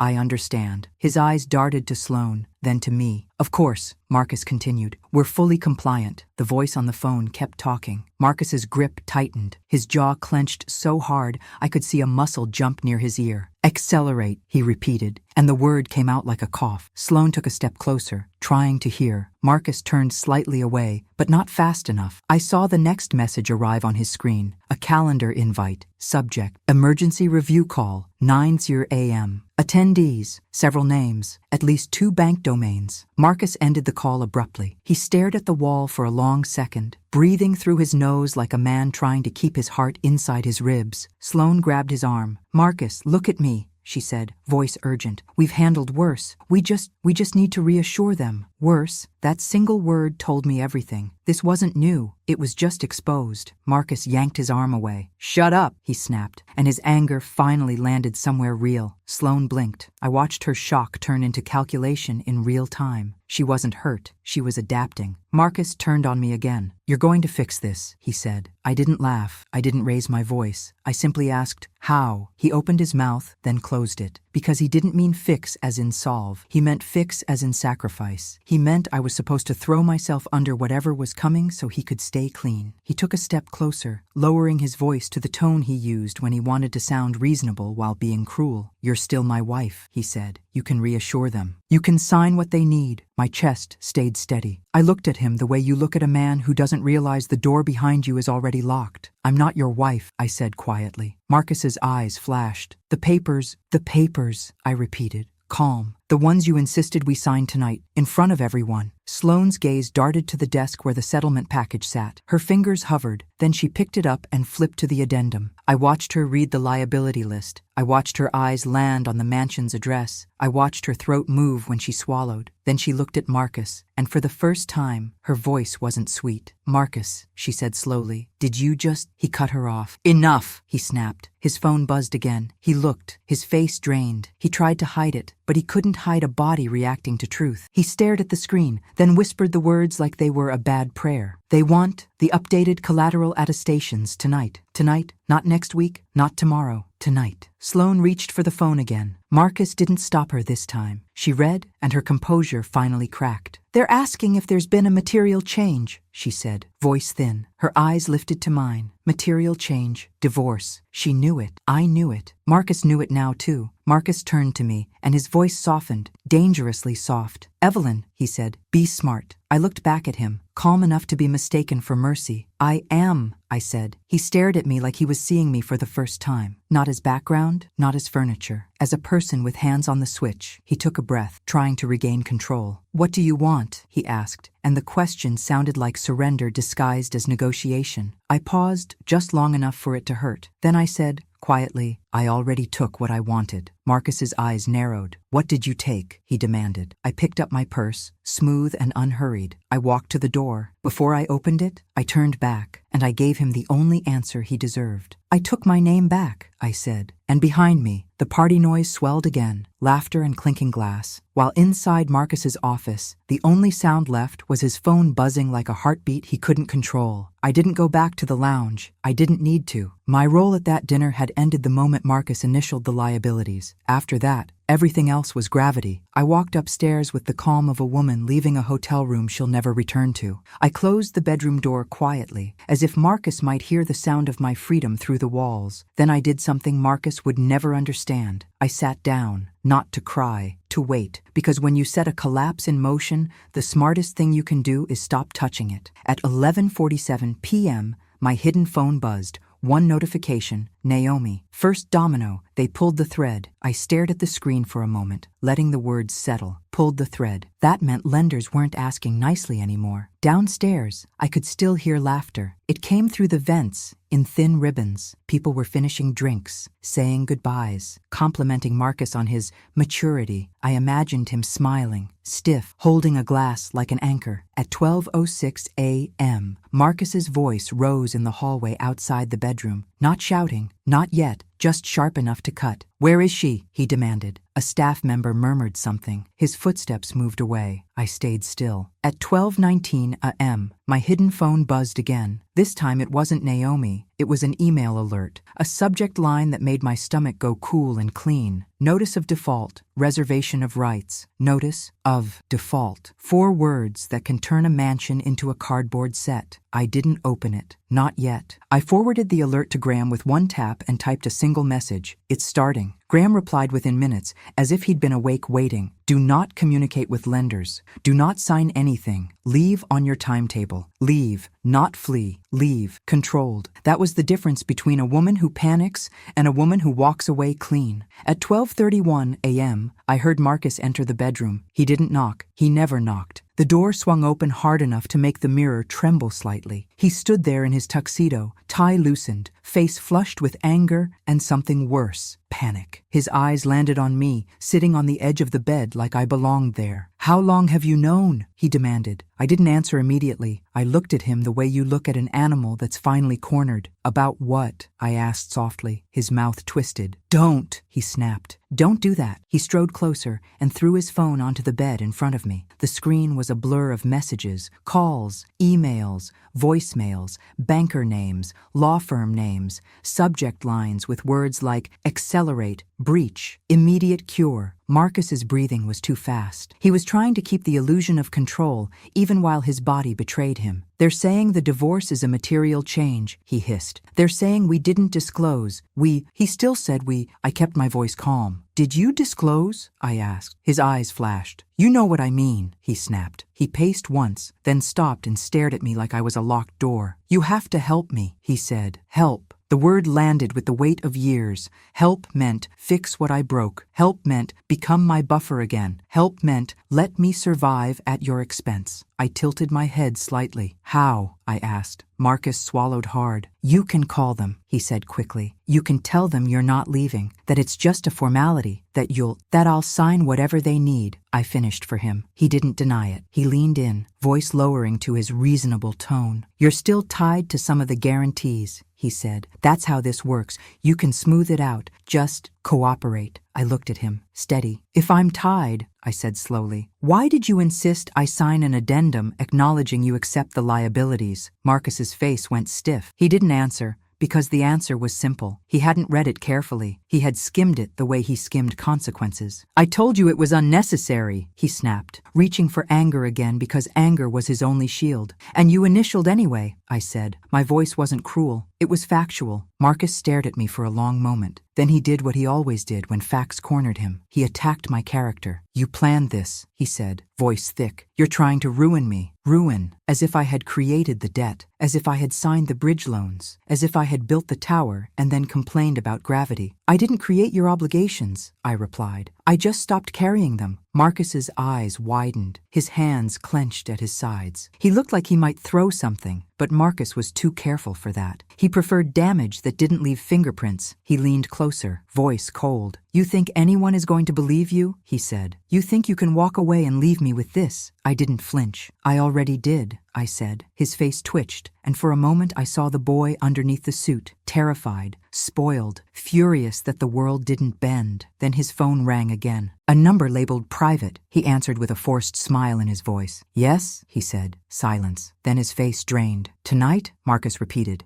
He listened again. Jaw clenched so hard it looked painful. Cure, he whispered. I watched him, calm, as his world shrank to whatever the voice on the phone was saying. Then he snapped. I can't do that tonight. The voice continued. Marcus's eyes darted to me like he wanted to throw me into the conversation as an offering. He ended the call abruptly. He stared at his phone as if it might explode. They're freezing the revolving line, he said, voice lower now. They're freezing it tonight. Freezing. That meant no more easy cash, no more temporary oxygen. When a revolving line freezes, everything that depended on it starts suffocating. Marcus sat down hard in the chair by the window. For the first time, he looked like a man inside a body that didn't obey him. Sloane appeared in the doorway, hair slightly undone, lipstick less perfect. She looked like she'd been running. Marcus, she said, breathless. They're calling me. Marcus's head snapped up. What? He barked. Sloane stepped inside, eyes flicking to me like I was a stain. One of the banks, she said. They want to know why my name is on internal notes. They want to know. Shut up, Marcus cut in. Sloane's eyes narrowed. I'm trying to help you, she hissed. Help. Everyone wanted to help when the ship started sinking, but no one wanted to drown with it. Sloane looked at me again, suspicion sharpening. What did you do? She demanded. I kept my voice calm. I stopped lying, I said. Sloane's face tightened. You're enjoying this, she spat. Enjoying? No. Enjoying would have been loud. What I felt was something else. Relief, because the weight I'd carried for years was finally landing where it belonged. Marcus stood again, anger returning,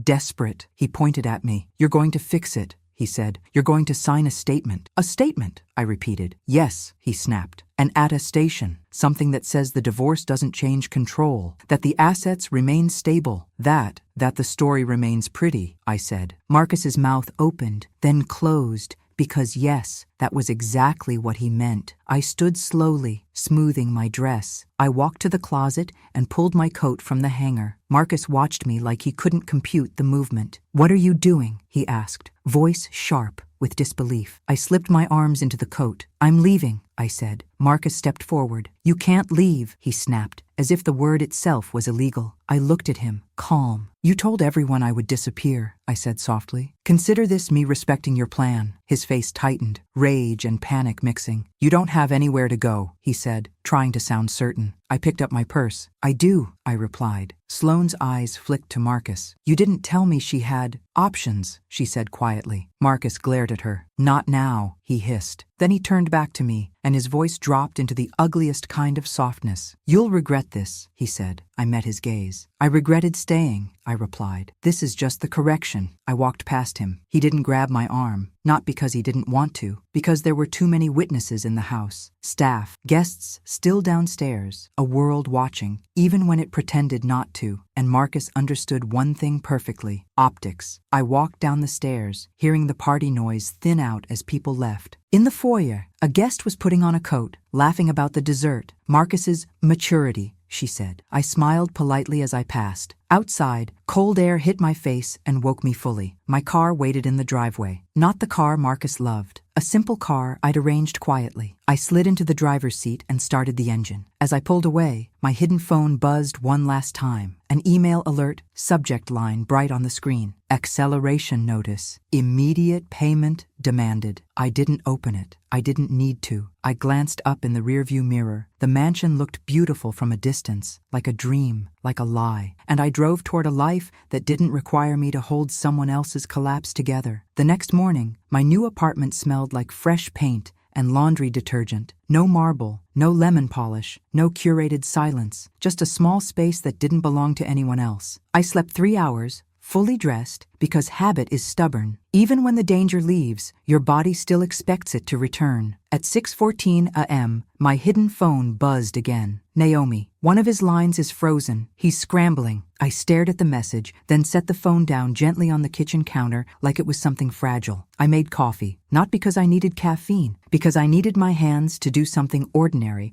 while my life turned into a headline behind the scenes. At 7:02 a.m., Graham called. His voice was steady, clean. "Good morning, Evelyn," he said. "First, do not respond to any message from Marcus." "I won't," I replied. "Second," he continued, "you're going to receive calls from people you've never met. They'll mention amicable resolution and quick signatures. They'll try to make you feel responsible." I leaned against the counter. "Let them," I said. Graham paused for half a beat, and I could hear his approval in the silence. "Third," he said, "we received lender correspondence. They're moving quickly. They believe the divorce is a material change, and they're asserting rights under multiple facilities." "Acceleration," I said. "Yes," Graham replied, "and with cross-collateralization, it spreads.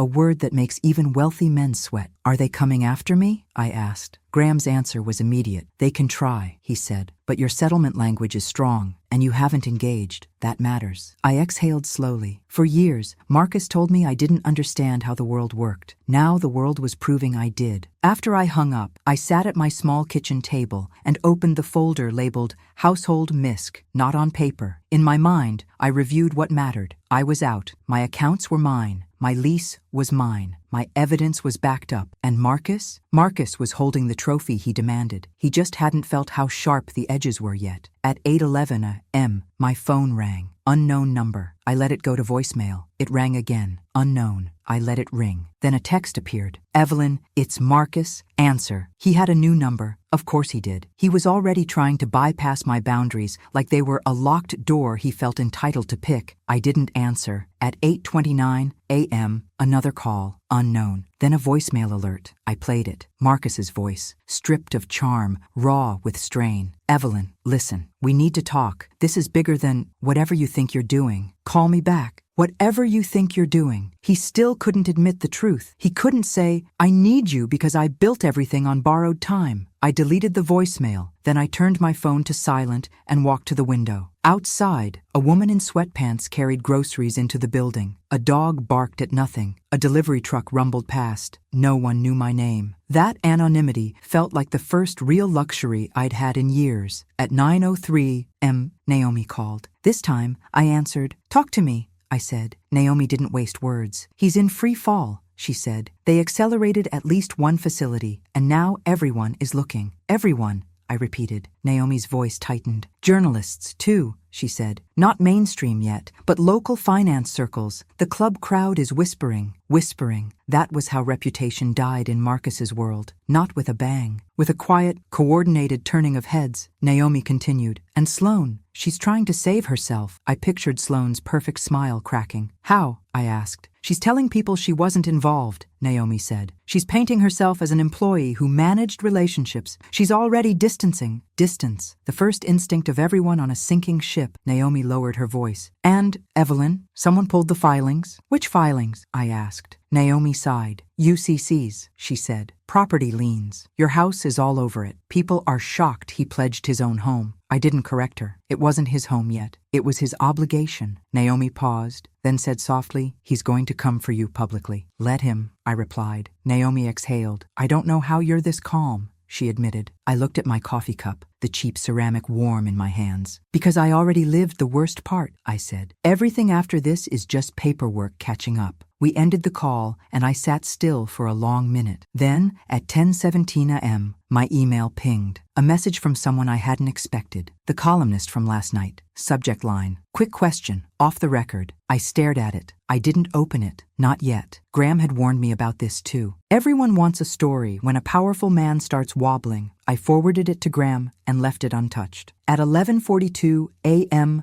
my door buzzer rang. Once, then again. My stomach tightened, but my hands stayed steady. I checked the peephole. Marcus, no tie, shirt wrinkled, eyes bloodshot. He looked like a man who had been awake all night, negotiating with reality and losing. I didn't open the door. I spoke through it, voice calm. Go away, I said. Evelyn, he snapped, and the anger flared because he couldn't access me. Open the door. No, I replied. His breath sounded loud through the wood. You're doing this on purpose, he hissed. You planned it. I leaned my forehead lightly against the door. Not from weakness, from certainty. Marcus, I said quietly, I didn't force you to borrow. I didn't force you to lie. Stop, he began. You forced me to carry it, I continued. And now you're carrying it yourself. Silence. Then his voice shifted into something softer, dangerously soft. Evelyn, he said, you don't want to be the reason I lose everything. There it was, the manipulation, polished and familiar. He still wanted me to feel responsible for his consequences. I kept my voice flat. I'm not the reason, I said. I'm the witness. I heard his fist hit the door once, not hard enough to leave a mark, just hard enough to intimidate. I need you to sign something, he said quickly. A statement. It's simple. It just says the divorce doesn't change control, that everything is stable. An attestation, I said. He went quiet. Yes, he admitted. Just that. You sign it, and I can calm them down. This is temporary. I'll make it up to you. Make it up. He always thought promises were currency. I'm not signing anything, I said. His voice tightened. You can't do this, he whispered, and for the first time, he sounded truly afraid. I didn't feel satisfaction. I felt vindication, because fear is what he had used on me for years. Now he was learning how it tasted. Behind him, I heard another voice in the hallway. Sloan, sharp, urgent. Marcus, we don't have time, Marcus hissed at her. Not now. I held my breath, listening. Sloane's voice snapped. They're asking about the signatures, she said. About the consent forms. They want originals. My throat went cold. Originals. That meant someone was comparing documents, comparing ink, comparing timestamps, comparing truth. Marcus's voice dropped. Then give them what they want, he said. I can't, Sloane snapped. Because it's not. Her voice cut off abruptly, like she'd realized I might be hearing. But I had heard enough. Sloane was cornered, and cornered people do what they always do. They point at someone else. Marcus's voice rose, ragged. You said you handled it, he hissed at her. I handled it until you got greedy. Sloane shot back. Greedy. The word sliced through the hallway like a knife. There was a pause. Then Sloane spoke again, colder now. I'm not going down for you, she said. Marcus's breathing turned harsh. Evelyn, he said suddenly, shifting back to the door. Open the door. We can fix this. Together. Together. The words sounded ridiculous now. I kept my voice steady. No, I said. Marcus's tone snapped into fury again. Fine, he spat. Then I'll tell them it was you. I almost smiled. Not because it was funny, because it was predictable. You'll try, I said calmly, and you'll fail. He went still behind the door. How can you be so sure? He demanded. I let my words come slowly, each one clean. Because I didn't forge anything, I said, and you did. Silence. The kind that swallows air. Sloane's breath caught. Marcus didn't speak for a long moment. Then his voice came out lower, rougher. You don't have proof, he said. I didn't answer that. I didn't need to. The silence itself was my answer. Finally, Marcus stepped back from the door. I heard him exhale like something inside him had broken. This isn't over, he said, but it sounded weaker than he wanted. Sloane's voice returned, urgent. Marcus, we have to go. Now. Their footsteps retreated down the hallway. I waited until the elevator door clicked shut, until the building went quiet again. Then I sat down at my kitchen table and opened my hidden phone. I messaged Graham one sentence. They showed up. They're panicking. Sloane mentioned originals. Graham responded quickly. Good. Do not engage. If forgery is in play, their priority will become self-preservation. They will turn on each other. I stared at that line. Self-preservation. That was the part Marcus never understood. He thought loyalty was a product you bought,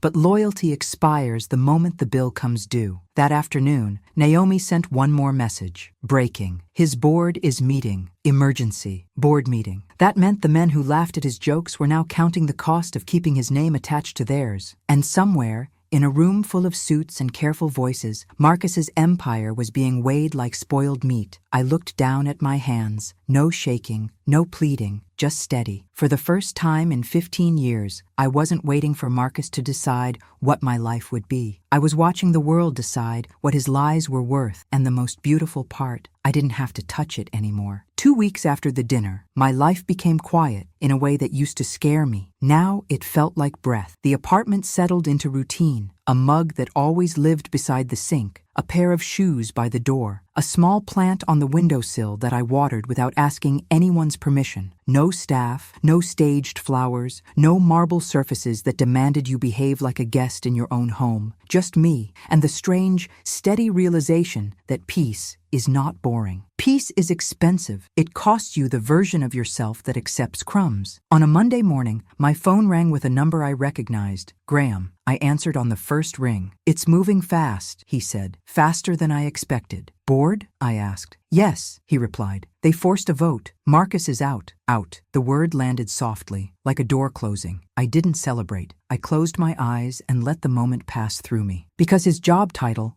wasn't my revenge. His consequences were, Graham continued. The lenders accelerated. There's a restructuring team involved now. Litigation is likely. And Sloan? I asked. Graham paused. She hired counsel, he said. She's cooperating. She's offering emails and internal notes. She's painting Marcus as the architect, cooperating. Translation. She was running for the lifeboat and pushing someone else off the edge to reach it. I imagined Sloane's white dresses, her sweet voice, the way she told me to be graceful. Graceful doesn't matter when the ship is sinking. Graham's voice stayed steady. Evelyn, he said, they may try to contact you again. Not Marcus. Others, investigators, lawyers, media. I won't speak to anyone without you, I replied. Good, he said. And one more thing. Your indemnification clause is holding. They tried to probe it. They're finding it solid. Solid. That was my real victory. Paper that didn't bend. After the call, I sat at my small kitchen table and opened my laptop. Not to look at Marcus, not to search headlines, to work. My consulting profile was basic. No glamour, no flashy promises, just clear offerings, risk review, financial cleanup, compliance planning. The kind of work I used to love before my marriage convinced me I was only valuable as a shadow. Within an hour, I had 2 new inquiries. Within a week, I had a contract. Not huge, not mansion money, but clean money, earned money, money that didn't come with a man attached. A few days later, Naomi met me for lunch. Not at the club, not near the old circles. A small restaurant with mismatched chairs and a waitress who called everyone Han. Naomi sat down and studied me like she always did. You look different, she said. Older? I asked, half smiling. Lighter, she replied. Like you put something down. I stared at the menu without reading it. I did, I said. Naomi's expression tightened, the way it did when she was about to tell me something unpleasant. He's telling people you sabotaged him, she said. I looked up. Naomi continued. He's saying you timed the divorce to trigger lenders. He's implying you set him up. I didn't react. I sipped water slowly. And? I asked. Naomi blinked once. That's it, she said. I set the glass down carefully. He can say whatever he wants, I replied. The contracts say what happened. Naomi's mouth twitched, almost a smile. That's what I thought, she said. But I wanted you to know. I nodded. Thank you. Naomi leaned forward slightly. Also, she added, the whispers aren't kind to him anymore. I didn't ask for details, but Naomi gave them anyway, because she understood closure the way she understood risk, through facts. His club membership is under review. One donor pulled support. The board chair won't take his calls, she said. And Sloan? She's pretending she barely knows him. I pictured Marcus trying to call people who used to laugh at him. People don't answer when your name becomes a liability. Naomi's gaze held mine. You're safe, she said, for now. Now is enough, I replied. We ate quietly after that. No toast, no victory speech,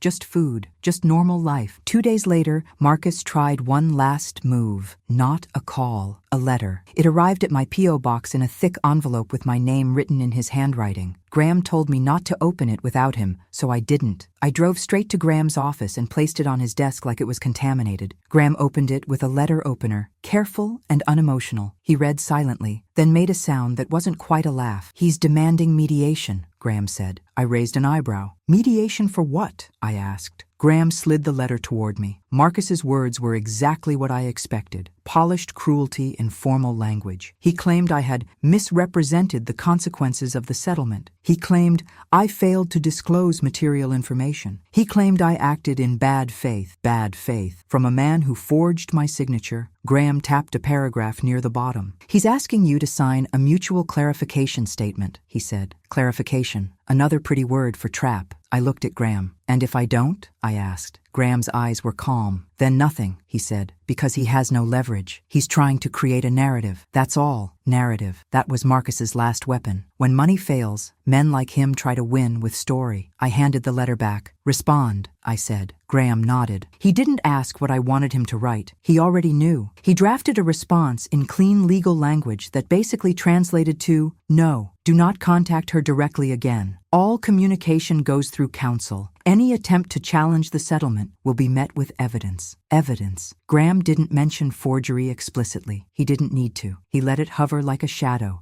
in the corner of the room. A week later, Naomi texted me one sentence. "He tried to sue." He stopped. I stared at the screen for a long moment. Then I set the phone down and went back to work. That was my revenge, too. Not just watching him fall, watching myself refuse to orbit him anymore. On a quiet Sunday, I went to a small park near my building. The air was cold enough to make my cheeks sting. Families walked dogs. Kids chased each other. A couple shared coffee on a bench. I sat alone with a notebook and wrote down 3 things. Not goals. Boundaries. 1. I do not sign anything in fear. 2. I do not shrink to preserve someone else's image. 3. I do not confuse comfort with love. I closed the notebook and watched the trees sway. For years, I thought revenge had to be loud to be real. But the purest kind of revenge is simple. You stop paying for someone else's lies. Marcus didn't lose because I screamed. He lost because I finally went silent in the only way that matters. I stopped covering. I stopped buffering. I stopped being the invisible beam